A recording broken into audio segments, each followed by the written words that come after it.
Bradford City continue their 2024-25 league campaign with a home clash against Derek Adams Morecambe FC, and in today's video you're going to find out how both teams have got on so far this season, what my starting 11 would be for this match if I was Graham Alexander. Don't forget to like, comment and subscribe. But my team Bradford City, we currently sit 7th in the Sky Bet League 2 table. After 26 matches we've got 12 wins, 8 draws and 6 defeats, scoring 37 goals and conceding at 27 as well, which leaves us on a positive 10 goal difference and at 44 points. Our last couple of matches then have been a win, a win, a win, a draw and a win. We are the form team in the division. Of the last 5 matches we've averaged 2.6 points per game. That currently, if we continue this form for the remainder of the season and everyone else continues their current form, we'll finish 3rd and we'll be promoted on goal difference. In terms of our last couple of matches then, we had a brilliant 3-0 win at home to Walsall FC. They were 16 unbeaten, 9 straight wins in a row. They come to Bradford City and we absolutely steamrolled them from minute 1 to 90, completely outclassed them, outbattled them. We were absolutely excellent in this game and thoroughly deserved the 3 points.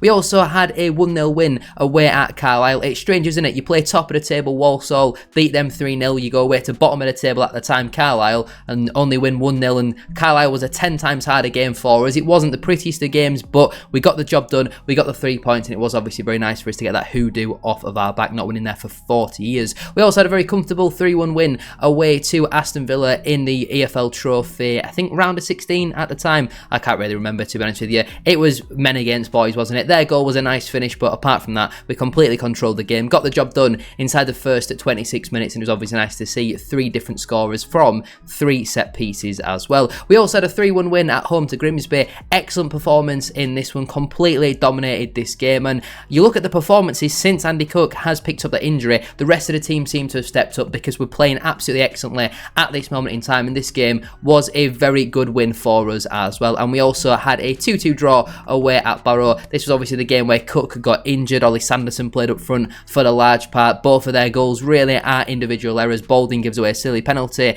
and Sam Walker should definitely save the second goal, but nice for us to go there and rescue a point. You win your home games, draw your away games, you're going to end up finishing pretty solidly, aren't you, across a full season. Compared though to Morecambe FC, they currently sit 24th in the Sky Bet League 2 table. After 26 matches, they've got 5 wins, 5 draws and 16 defeats, obviously the most amount of defeats in the entire division. They haven't scored the least amount of goals though. Both Tranmere and Carlisle have scored less. They've scored the 22 and they've also conceded the 41, which again isn't the worst in the division. Swindon have conceded more, so have Accrington, Newport. It leaves them on a minus 19 goal difference. Again, not the worst. Tranmere, they've got a worse goal difference, but they do have the worst points tally. 20 points for them, 6 points from safety at this moment in time. Their last couple of matches have been a loss, a win, a loss and a win, which is an awful form. 6 points out of 15. I think they need to start turning a couple of them 1-0 losses into 0-0 draws or 1-1 draws, maybe even nicking them if they are to survive. We all know about the problems that Morecambe are suffering at the moment. Jason Whittingham needs to sell the football club, and the more people that can kind of share that message around, the better, because what the state of what's happening at Morecambe right now is absolutely terrible to see, and unfortunately it does look like they're going to be relegated this season. Their last couple of matches then have been, that's not their last couple of matches, why are we going in the reverse order on this one? I'm not too sure. They had a 1-0 defeat away at Colchester. Former Bantam Lee Angle was sent off in the first half for no one really knows. It was never a red card in a million years. Their goal that Colchester did score took a massive deflection, and it's just kind of that look that you get. Everything seems to go against you when you are bottom of the table. They also had a 1-0 defeat at home to Crewe Alexandria. Again, it's a fairly even game. They're well in there. They're just not taking their chances and they're conceding the odd goal at times as well. They can't keep clean sheets and they can't score goals, and they have lost a lot of football matches 1-0 this season. They also had a 5-0 defeat away to Chelsea. I watched this game, to be fair, or the majority of it, and for the first 40 minutes, you know, Morecambe were well in there. I think the first goal that Chelsea did score took a massive deflection, and they had the odd chance, did Morecambe. Obviously, in the end, Chelsea's quality did shine through, and the scoreline does look a little bit ugly. They also had a 2-0 win at home at Tranmere, massive 3 points for them. They seem to beat the teams around them. I think they've done double over Carlisle. They've beat Tranmere. Jan Songo on the score sheet as well. He always plays absolutely brilliantly against Bradford City, but delighted for them to pick up the 3 points in that one. But they did unfortunately also have a 1-0 defeat away to Salford. Former Bantam Matty Lund scoring the only goal of that game, and you look at the stats, Salford did comfortably deserve to win that one. And I do wish Morecambe the very best for the rest of the season. I hope they can turn it around and survive. Obviously, we haven't beat them yet. We drew 1-1 in the league, and that was thanks to a late Jack Shepherd equaliser, and then they beat us in the FA Cup second round, so we kind of owe them one. And it's Derek Adams' first return to Valley Parade since he left the football club all them years ago now. Before we do go any further though with today's video, don't forget to drop a like on there for me and subscribe to the channel as well if you are new. Can we try and hit 50 likes on today's video? That'd be massively appreciated. And don't forget to get your thoughts in down in the comment section down below. What is your score prediction for this match? What would your starting 11 be as well? Would you make any changes considering, you know, our recent form has been pretty decent? For me though, I wouldn't change the team at all. I wouldn't change the bench, I wouldn't change the starting 11, and I know we've got a lot of games coming up now in quick succession, and we're playing Saturday, Tuesday quite a lot, but you think next Tuesday's game against Rotherham in the EFL Trophy, 4 of our players in that one are going to be cup tied, so it allows a little bit of rotation in that one. But for this one against Morecambe, it's only the second game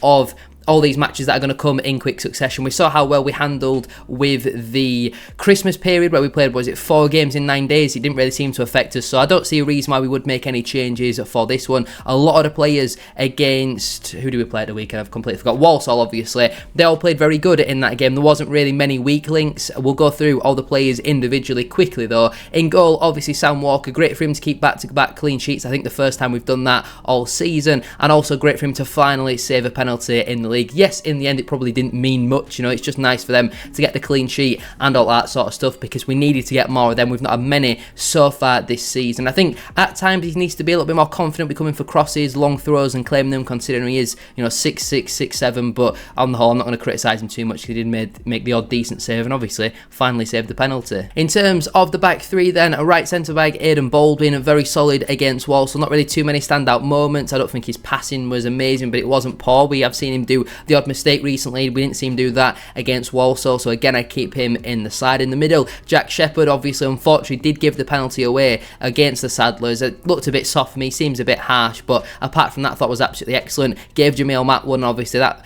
meant that he wasn't really up for the challenge. He ended up, you know, requesting to be subbed in the first half because he was injured. I think it was just didn't really fancy the battle against Jack Shepherd. In all honesty, I think he's been brilliant since he's moved into the middle of that back three. Kieran Kelly was the only player for me that I thought was maybe a 6 out of 10. I think at times his passing was a bit sloppy. Defensively was maybe out of place the odd time as well. But on the whole, pretty solid. I just think his passing needs to be a little bit crisper at times. In terms of the midfield four, Brad Halliday, really solid against Walsall, especially in that second half, but massively important in our second goal as well. You know, applies the press, got really tight to Liam Gordon all game, and he certainly recently seems to have got back to his best. Richie Smallwood, absolutely fantastic. Again, no complaints from me. I've always been a big fan of Smallwood, but now he's starting to get some flowers from the rest of the fan base as well, which is excellent to see, because I do think he has been very good. And again, against Walsall, just mopped up everything absolutely brilliantly, and him and Alex Patterson in that midfield, they partner each other so well. Is Alex Patterson the best midfielder in the league at this moment in time? He's absolutely flying, scoring goals. When he gets half a yard in front of someone, he leaves them for dead. They cannot catch him. His goal scoring record is absolutely excellent when he's fit, when he's available. If he doesn't pick up another injury between now and the end of the season, I'm very confident Bradford City will be a League One club, because he is absolutely excellent. Lewis Richards again keeps things tidy, links up very well with Poynton on that left hand side.